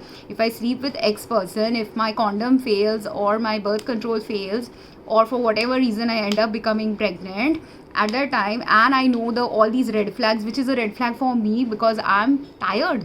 I am doing something where constantly I'm working, and in my own home also I'm constantly in my own home. None of these guys I dated ever did anything that will cause someone to feel like, oh, I am finally dating a guy who knows how to be around in the home and be a responsible adult. And not just with the men I dated, in the men in my home also, none of them are real adults knowing how to keep a home clean at a level a woman needs it clean. Very few men know this, how to keep a home clean in a way a woman and children, where it will be safe for the women and children under their care. They just don't know. My dad, when I came back from US, there were days where there were and I had gone like for a month to visit my cousins in Kolkata. As soon as I came back, there's a whole layer of dust on the bed that my dad had on my brother's bed, and neither my brother nor my dad are ready to clean up that bed. This level carelessness they have been living in ever since my mother died. And even now they have zero value about the fact that when a woman is there, how much health supportiveness is there in their life. And when my mother died, after that, how badly they have been living, they don't realize. They are so much in the darkness. But many men are that way, in that darkness. And because many men are in that darkness, some women are also in these kind of darknesses, where the women might be very much supported financially, economically, socio-economically by their spouses, but they are the ones who are very unawakened to what role they have to play as a good spouse. And for those reasons, there are twin flames that have come on earth. To some of them have come to talk about these issues related to imbalance in relationship. When relationships are, what is the true reason why relationships get toxic, how relationships get toxic, or how relationships are unfair. And when a twin flame is there, those twin flames who are the same soul at the higher level, they are present in two bodies. And then being present in two bodies, because they have body merge, soul merge, they can now, if Blake Lively is feeling now completely depressed and lonely and feeling like no one is understanding her, no one is there to take care of her, like she could be pregnant with her fourth child, she could be pregnant and sitting at home and crying in her bed while her husband is cavorting away somewhere doing some work, or her husband is having fun with his friends and colleagues for his interview purposes for a job, or her mother is not understanding that, she told her mother, I do not want any jokes about pregnancy, but her mother still keeps joking about pregnancy related stuff. Or her workplace related stuff is now because piling up, or a misunderstanding has happened and a wrong case has been filed. She doesn't know how to fix it, she doesn't know who to speak about it, no one she talks to understands what is going on with her. She herself, if covert abuse or manipulation is going on, half the things she knows is something is wrong here, but I don't know exactly what is wrong, but I'm completely puzzled, I don't know what to do. And she's sitting and crying in her bed at 5 o'clock in the morning, or early in the morning while getting ready for work, or while preparing her kids for school, making breakfast for someone. She's sitting and thinking, what do I do? Or she's one day having a meltdown or a breakdown, like while cooking for her kids. What have I done with my life? Why do I have 4 kids? Why my friends have only 1 kid? So what is the purpose of my life that I have 4 kids? What is the purpose of my life that I have to go through this challenging experience where I don't understand where I went wrong? Or if I did do something wrong also, these are all humane mistakes. So why are people vilifying me for a human interaction? And is it wrong for me to ask that guy to bring a box of cookies for me? What is so wrong in asking a guy who promised that he's going to get something but he didn't get it? What is wrong about me saying that? Or what is wrong about me telling Seth that don't joke about the pregnancy? Like, is there anything wrong? Think about it rationally. Yes, she was a little bit more sarcastic. What can she work on? She can say these same things without being too sarcastic, too angry. But are there some days when she's completely broken down, where how much ever she tries to not be sarcastic, not be angry, that might come up from her? Because that's all in Wayne Dyer's one used to hear some of his spiritual teachings related videos. In one of them there was something about like our heart can be like a lemon. Like when you squeeze a lemon, lemon juice comes out of it. When you squeeze a orange, orange juice comes out of it. So whatever is there in our heart, that will come out of it when our heart is squeezed. And our heart gets squeezed when? Our heart gets squeezed when betrayal, trauma of multiple kinds are happening to us. Our life gets squeezed when multiple challenges of different levels are happening. Some very directly visible to people, some not visible to people who never experienced and had that life path to traverse. So as a result, when some very difficult, tough challenges are happening, her life and mental status and emotional status is getting pushed to its maximum limit. And when she's getting pushed and stretched to this maximum limit, when we stretch a rubber elastic band and we stretch it like this, when the band is closer together and it's in a good health, if we just push it like this, nothing happens. The tension is built and the elastic band does its elastic properties. But when it is, we keep stretching and adding more and more stronger strength to pull it apart, what happens is the elastic rubber band eventually can break when enough force has been applied on both sides, right, to make it break. So a person who is facing complex trauma, complex life challenges, where internally also being a good person, their soul is getting crushed on where did I go wrong, how do I fix this, and externally also many people are pushing and accusing her of something that didn't happen, or whatever she's trying to communicate is getting misheard or mistaken or misperceived, or plus professional, personal, spousal, familial, multiple levels, something different challenges are going on with her. She is at that stretching point where she is near breakdown, and because she's near emotional breakdown, because she's near that level where enough pressure has developed in her life to make her now start showing the cracks, because before a elastic rubber band breaks, you will also see some of those rubber bands will start fracturing slowly in the part where it is going to break. So she's looking frazzled, she's being sarcastic, she is expressing things in a less polite and sweet and kind manner that she used to be when she was younger, because there isn't anyone, like when you squeeze a lemon, how did the lemon get that lemony sweet lemon juice?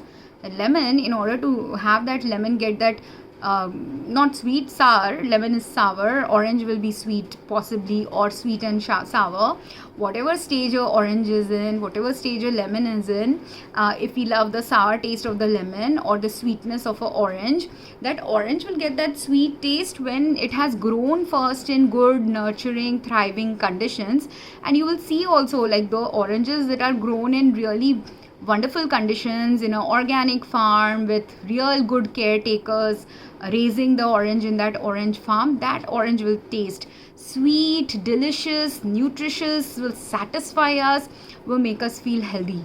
Whereas if an orange on the other hand has been raised in a farm with lot of chemicals, toxins, lot of microbial toxins, the farmer who's doing the farming doesn't care about tending to the orange groove.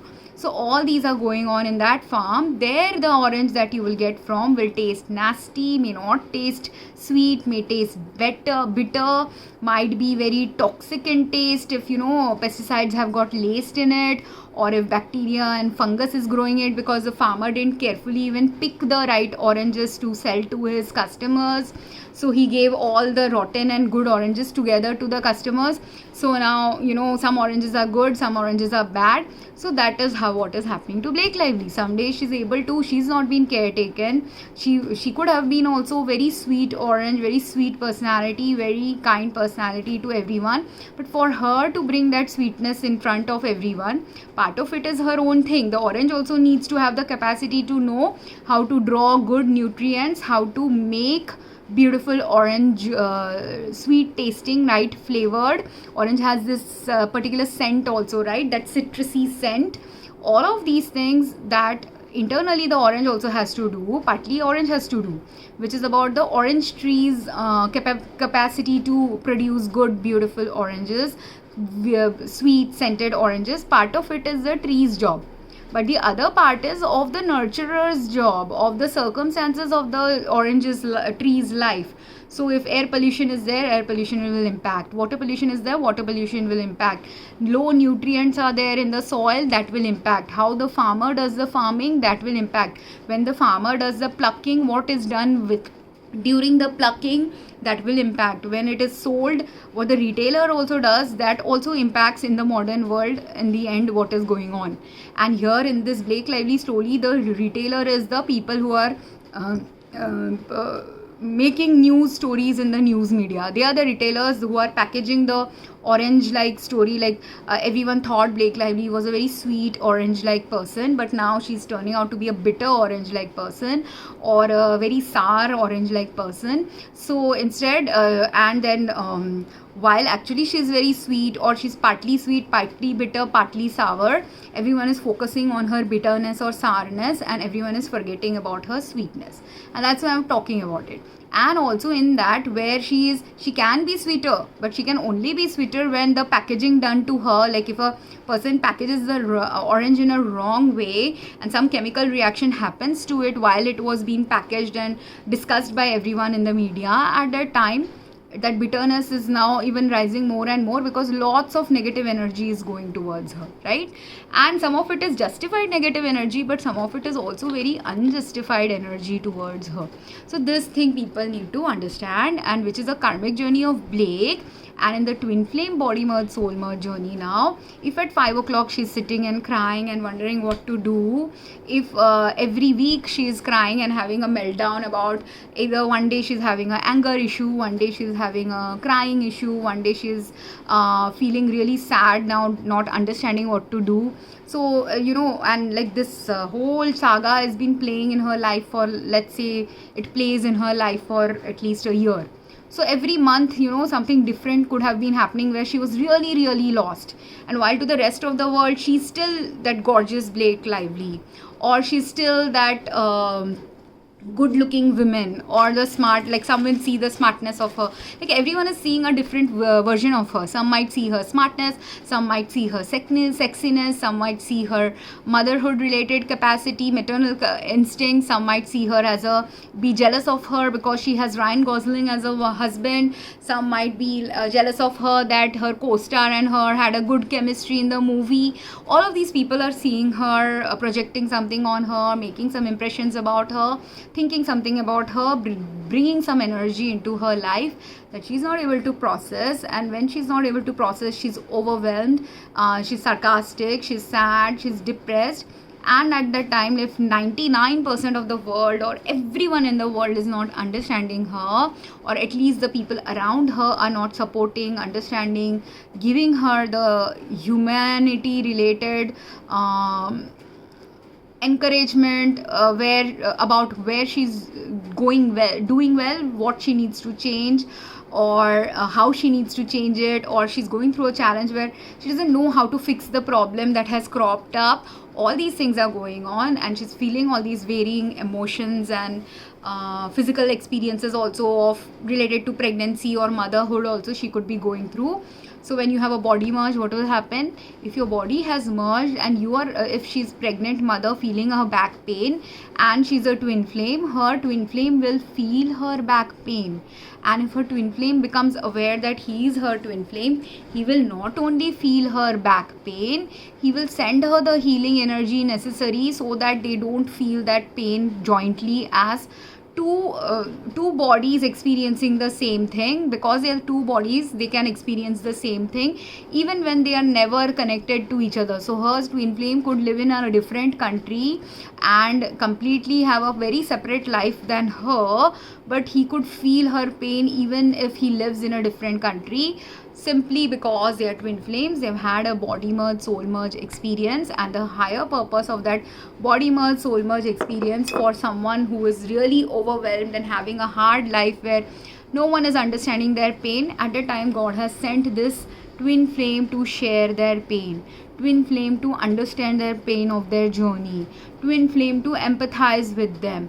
And what is happening to Blake Lively right now, where if she has a twin flame, if he is able to send her the supportive energy to calm her down, to bring her back into a more normal stage and phase of life, likewise, and not just her twin flame has to do that. Any other human being who has empathy towards her can send her positive energy to or caring energy to ensure that she doesn't have a great meltdown in her life greater than what has already unfolded. And all of these checkpoints where when Seth apologized, she immediately calmed down. So all that other guy had to do was apologize to her, or realize her perspective later on, that she was really hungry, she was really considerate towards him, but he was not considerate towards her. That is what is not needed from him, nothing else. But when some people get too defensive, while in her personal life she may not have been setting these boundaries with people in her personal life, which is where she should first start setting, or when she tries to set those boundaries with people in her personal life, it's not working for her. It is spilling over now, like what she can't do anything in her personal life, now in her professional setting is started spilling. And these problems she might have been struggling with for 5 years. People just don't know about it, because being a media person, everyone expects women to be so perfect, and she's also not just a normal woman, but she's also a woman in the media. So people expect people to be so perfect when they are in the media, that then it becomes a very challenging phase for those people. And that's why only it is important to have empathy, that just because someone is famous doesn't mean that that famous person doesn't have their own struggles. And similarly, just because some woman is being rude doesn't mean that she is intentionally, and this is the other problem, those people who are intentionally rude to others, who are intentionally callous about behaving in a certain way with others, they are most likely judging her and thinking that she's intentional here. But here she was completely inadvertent. It was not an intentional choice of hers. Her intentional choice was to be nice to him and come to that interview in time, or rush to the interview as soon as she could. Like something like that could have happened. She could have made him wait. I don't know. I just gave a hypothetical situation. But I do know that when someone has gone through great lengths to abandon their own needs to take care of someone else's needs, and then when that person is unable to fulfill even your basic simplest need, the response she gave is the response I have also had with those type of personalities, where I hypothetically said that these are the 3-4 places she would have sacrificed to be in that interview with that guy. She could have done some different kind of sacrifice, I don't know. But the main thing is, or she could have not done 4-5 sacrifices, she could have just done one sacrifice. But for her, even that one was too much sacrifice that day, because you have to also understand, like, that saying, the straw that breaks the camel's back. It could just be him not getting the cookies that day was the straw that broke her back, that she was so much overwhelmed that day that one thing of not getting a cookie even from a stranger made her so frustrated and so unloved. She felt unloved and uncared taken, and she was already feeling unloved and uncared taken. It's not that she was not feeling that. She was likely has been feeling that for a long time. It's just that was the day it publicly showed up as a response to someone else's lack of love, and she was comparing. That's why, like, see, if you really cared, you would see she gave like some cookie or something and as a option. So she also possibly had a cookie in her bag. So when she's trying to look for a cookie somewhere in one of her bags, I presume that someone gave her a cookie to eat, and she didn't eat the cookie thinking it will be a unhealthy thing to consume. And she was being an actress, being on a movie set, and while she was craving a cookie, she was also maybe dieting to not want to eat that cookie as a choice. So she made a choice to not eat the cookie thinking he said he will get her the best burger or something. or he said he's going to get lunch and he got her to the interview by promising lunch but he didn't bring lunch. Something like that could have happened. So I don't know what had transpired, but understand that these are all important understandings necessary to discern why she was rude, and not simply blame her for being rude, or was she really the disrespectful one, or was he the disrespectful one if he wants to have an interview with a famous actress, because he seems like a new interviewer, and if he has promised something and if he doesn't bring that there, is he also being very disrespectful or not? And that too towards a pregnant woman. He also knows probably that she's pregnant. Then also if he's doing these things, and for him to be actually her being rude to him is necessary for him to wake up. But if everyone supports him and doesn't give him the chance to wake up to what he did wrong, then the problem is he will continue this pattern. Not only with Blake, he's likely does these things with his parents. He likely does these callousness based things, like he'll promise his mother that okay, I'll come for your birthday, then he will decide it's my free will choice, I don't want to go to my mother's birthday today, so I will instead go and gamble with my friends. Because these are the type of choices these kind of boys make. When you're a boy, when you're not a man, when you are not ready to mature up to what you are accountable for in making a relationship toxic or hard, and you're not ready to apologize also for it. First, you don't realize what you did wrong. Second, you're not ready to realize what you did wrong. And then thirdly, if hundreds of people say in social media that and support you about it, there are many people who will not wake up only to where they went wrong. And then he'll continue this pattern. This pattern is a toxic pattern. Him as a co-worker, him as a girlfriend, boyfriend, him as a son, him as whatever relationship he holds. Because these are all core principles of interdependence and interconnection with another human being. You promise something, and when you have promised, they have already set an expectation, that the expectation is she being a spoiled brat? People are assuming that what is the big deal? He didn't get her a hot dog or get her a burger. The big deal is the hot dog or the burger or a salad. If he had promised her, I don't know what he promised her, but when he said lunch, she assumed that he, being a guy, would bring something, meaningfully healthy and nutritious, and he didn't bring anything at all, or he brought her maybe like a Pepsi or something, and which made her pissed off, possibly because Pepsi can't be considered as lunch. That could have pissed her off. Or whatever he brought was definitely worse than the cookie she has. Or he didn't get anything. I think he didn't get anything at all. But let's assume Ryan Reynolds also does this to her many a times, that he will say he'll bring her lunch, and instead of bringing her lunch, he brought her bottle of milkshake, and that's it. Whereas, while the bottle of milkshake as lunch would have been fine for Blake when she was not pregnant, or it would have been good for a noontime snack, like if he had brought her to her someday at 3 o'clock in the evening when snack time happens. At that time, getting a blueberry milkshake is very good for her, right? But this is a blueberry one. So, but while the blueberry milkshake, eating that consuming that at 3 o'clock, 4 o'clock in the afternoon made her like say, oh, I love you, this is exactly what I needed.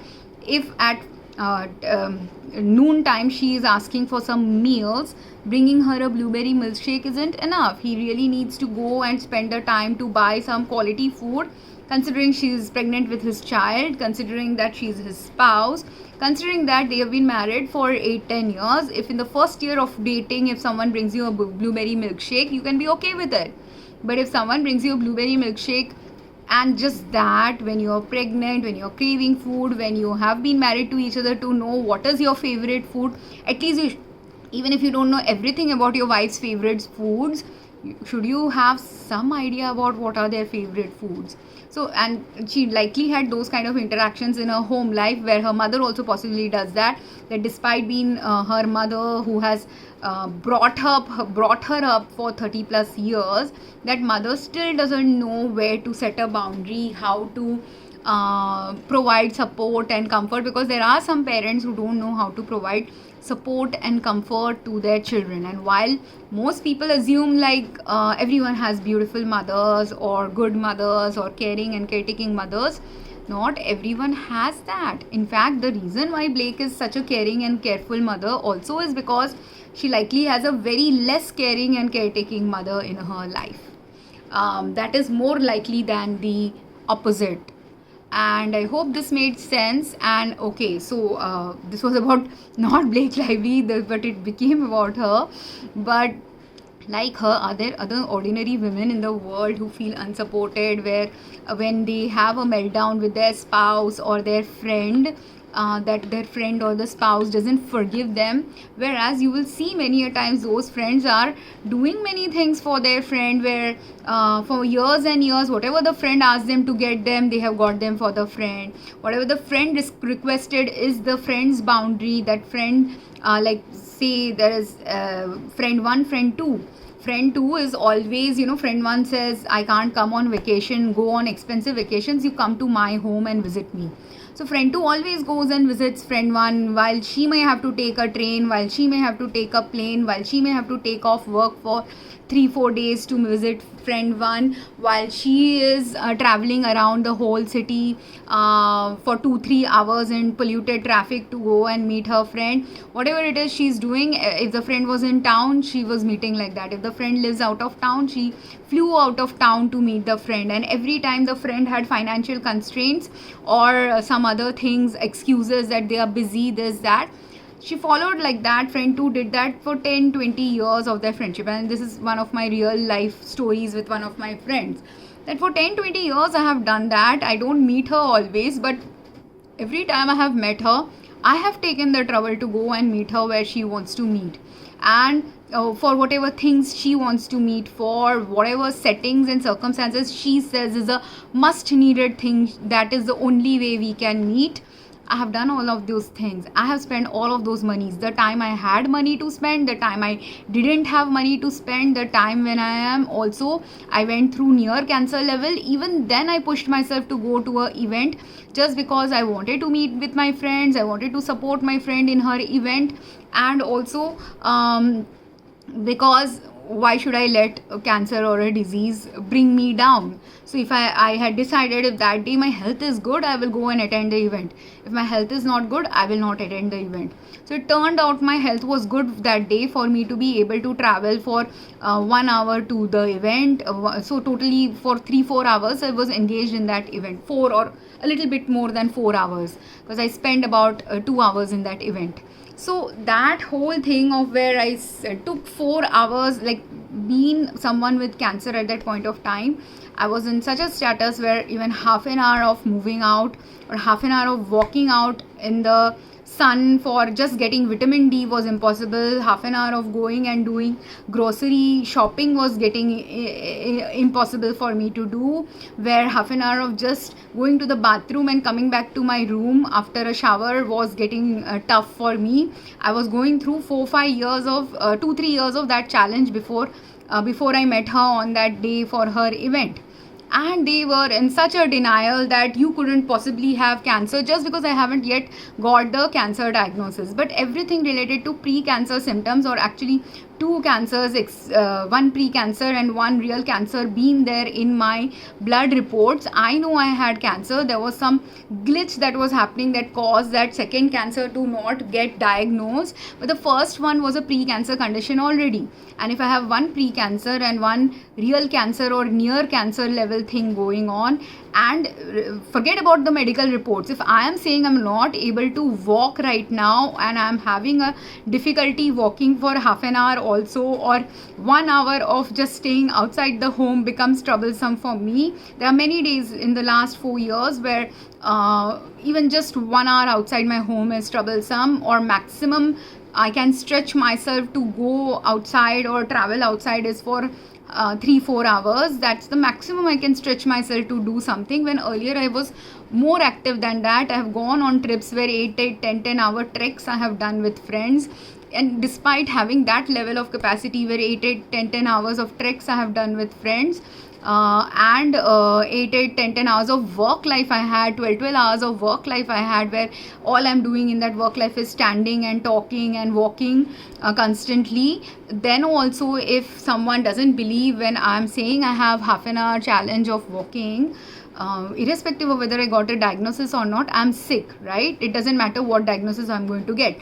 If you want to challenge my education is bad and I may not have cancer, it could be some other disease, fine. I don't care what disease I have. The problem is you're not even believing that I have something going wrong with my health. You're not even believing just because you saw me active for 2 hours, and where activity, I was not even active. Usually when I go for my friends events or my own events, if I was very healthy, I would take a lot of pictures. I was very involved in taking pictures of any ceremony. It was a different culture ceremony, so that brings joy to me, so I would capture those moments. It is my friend's family, I really love that friend and her family, so I would have taken pictures with her family, and everyone's pictures would be, I would have taken and been actively engaged in walking around the whole place where the function is happening to take multiple pictures. That would have been the active version of myself, the version who's ready, who has the energy to do these, who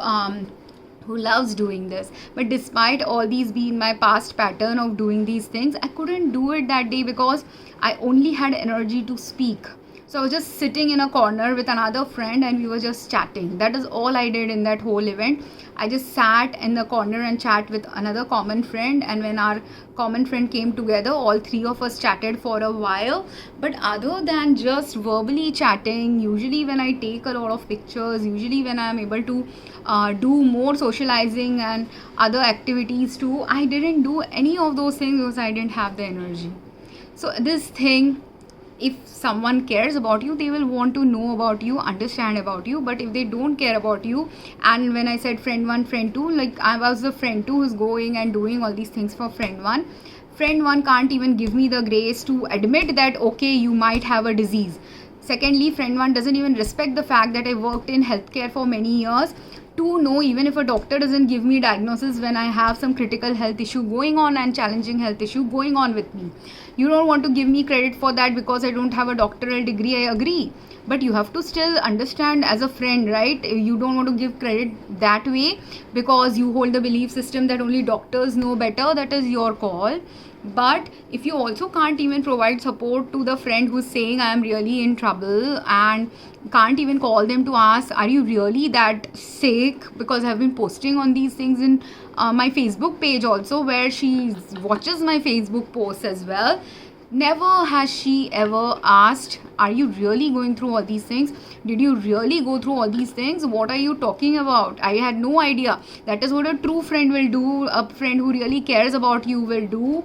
But someone who doesn't care about you, they will only misinterpret you in every way possible because they don't really have that same level of care. Whereas if my friend had posted something like this in her page or told something like this to me on my phone, I would have asked her some different questions. I would have wanted to know deeply. I would have listened, and I did. There are many times she's talked about her family's problems related to health or other things, and I would sit and listen to her talk about her problems.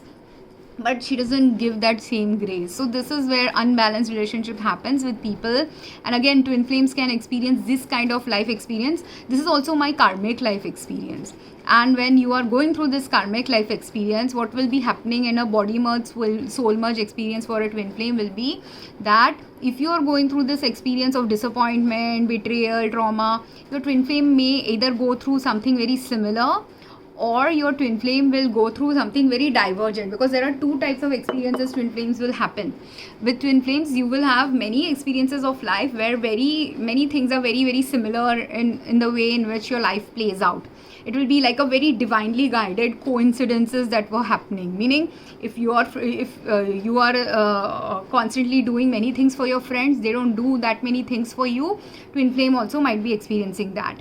Or it could be that opposite also. It could be the opposite, where while you are the one not getting any support from your friends, he is the opposite kind, where he doesn't give too much support to his friends, but he gets a lot of support from everyone. That can also happen. Why? Because this divergent experience, two twin flames experience, because twin flames are supposed to be like a balancing act. So if there is over giving by one twin flame, there is always going to be over receiving by the other twin flame. If there is over expression by one twin flame, there will be a lot of imbalance and silence from the other twin flame. So these because they are complementary to each other. So the complementary angle of twin flames will make and because you have already you're a merged soul, the soul experience has to be a balanced experience, right? So that's why also it's very necessary in the twin flame journey. They talk about you have to do inner work, you have to do healing. Why? Because you want to now balance your energies. So if you're over giving in to many people, you have to stop over giving, and you have to start doing balanced give and take and have a balanced set of healthy relationships with people.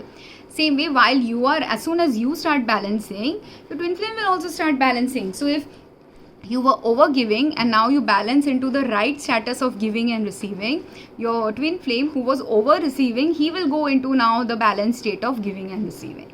If one twin flame was pursuing a lot of wealth and the other twin flame doesn't want to pursue wealth at all, again there is an imbalance. So then at that time again this imbalance has to be rectified. So the one who's pursuing a lot of wealth, he has to come into a halting phase where he's not pursuing a lot of wealth, whereas the partner who was not pursuing a lot of wealth for a while, they have to now start pursuing some wealth or a lot of wealth. So because again that balance has to be restored in the relationship.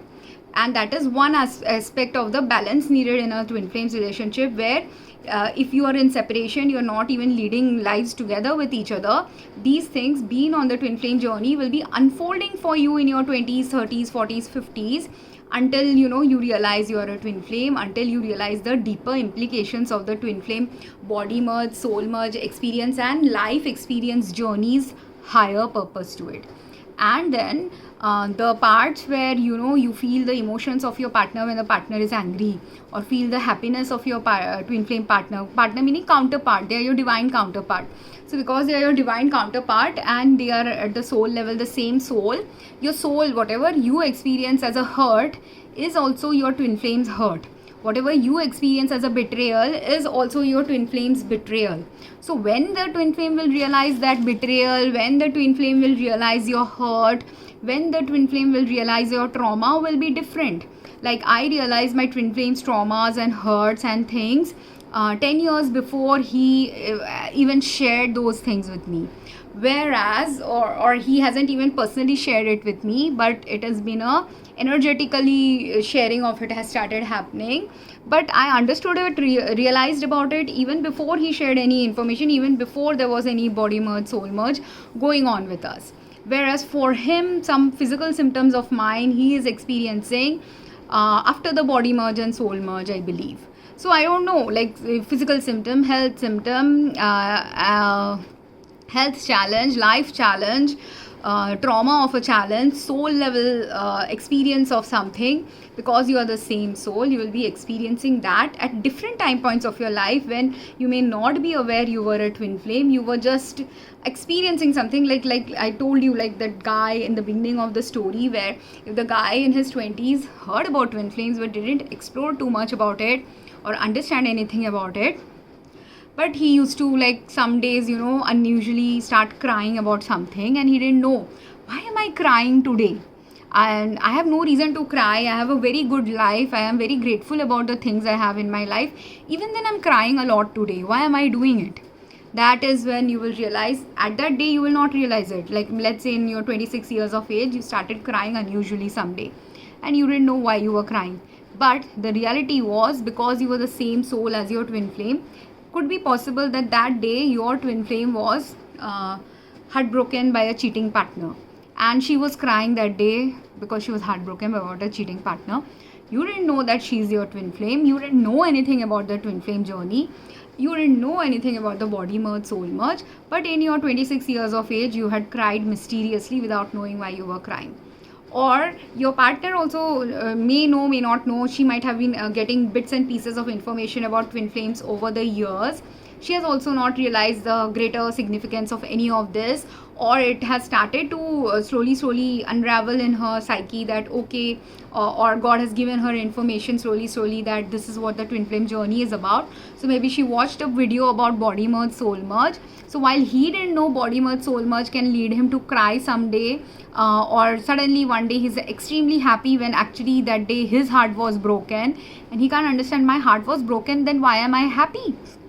So it could be that while his heart was broken that day and he was sad in the morning, but in the evening time he's suddenly happy, it is because maybe in the evening time his twin flame counterpart had some happy experience in her life, and that's why even though he was heavily depressed after the breakup in the morning, his mood shifted and changed. And this thing people will think is some people will attribute it to bipolar disorder or borderline personality disorder, when in fact for some of them it is a higher spiritual experience that is happening to them, where because of the body merge soul merge and unawareness related to body merge soul merge, and like the twin flame connection that is being made, it's a connection made by the divine. So the divine is guiding these connection phases, because at that time when these strange occurrences happening, where the guy cried one day or the guy laughed one day without knowing why he's laughing or crying unexpectedly, he has no awareness about his twin flame, or doesn't know that this girl or someone out there in the world exists who is his twin flame. He doesn't know that, but still he's experiencing that because of the way divine has created that journey. Same way the girl may know that this guy is my twin flame, but she doesn't know one day, even though she knows this guy as her twin flame, but one day she has a very negative experience with someone, and she knows that that energy she felt when she was having this negative experience isn't her energy. And later after 5 years she realizes that even though she knew this guy is her twin flame, but they don't know each other, so they can't meet each other, they can't do anything in each other's lives, so because of which she's just focusing on her journey. But then suddenly one day she's very super angry, she doesn't know why she's super angry.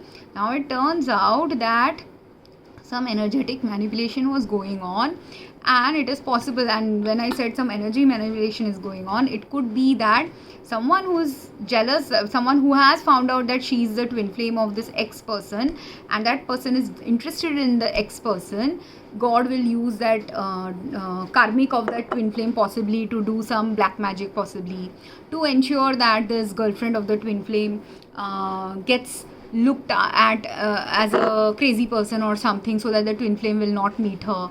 That can happen. Someone can do something like that. Someone can also do, they may not know this person is a twin flame, but they can start for whatever reason they are jealous of this person, they could be doing energy manipulation. So outside of my body experiences have happened, and it has happened because I have also let some darkness in my life. The moment I live a very high vibrational life, the dark powers will not have that control possibly on me, or I have to learn something related to that experience. That's why I'm having this darkness of life. Because if I now walk this path of someone manipulating my energy, or having the path of understanding twin flames energy when I'm not even in their life, same way another twin flame also might be walking that path and completely clueless what is going on. So someone has to explain to them what is going wrong. If they go to the doctor or a therapist, they will say you are just having phantom pain. Like people, there are couples who have experienced phantom pain when their wife is pregnant,